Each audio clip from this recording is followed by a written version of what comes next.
పోయినాయి. దేవుని పక్కన పెట్టి దేని నువ్వు వెతికినా, ఎక్కడ నువ్వు తిరిగినా, వాక్యాన్ని కాదని ఏ పరిస్థితిని నువ్వు కోరుకున్నా, ఏ వ్యక్తులను కోరుకున్నా, ఏ ఉద్యోగాన్ని నువ్వు కోరుకున్నా, ఏది నువ్వు కోరుకున్నా సరే, వాక్యం కాదు అని, దేవుని మాట కాదని ప్రయత్నాలు చేసినా, ప్రయాసపడినా నీకు మిగిలేది నిష్ప్రయోజనమే, వ్యర్థమే.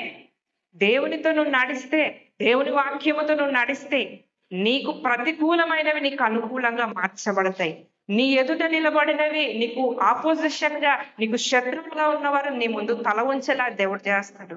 నీకు గెలవలేను, నేను జయించలేను, నా కుటుంబం నేను కట్టుకోలేను, నా భర్త మారు, నా బిడ్డలు మారు అని నువ్వు ఎవరిని బట్టి కృంగిపోతున్నావో, ఎవరిని బట్టి ఏడుస్తున్నావో, ఏ పరిస్థితి చూసి ఓడిపోతున్నాను, ఇంకా నా వల్ల అవ్వదు, నువ్వు దేని చూసి భయపడుతున్నావో, ఆ పరిస్థితుల పైన దేవుడు నీకు అధికారం ఇస్తాడు. ఆ పరిస్థితులకు నీకు లోబడిలాగా దేవుడు నీ జీవితంలో కార్యం చేస్తాడు. ఎప్పుడు చేస్తాడు? నువ్వు ఆయనకు లోబడు. నీ సమస్యలు నీ క్రిందకి, నీ కాళ్ళ క్రిందకు, నీ పాదాల క్రిందకు ప్రభు తెస్తాడు.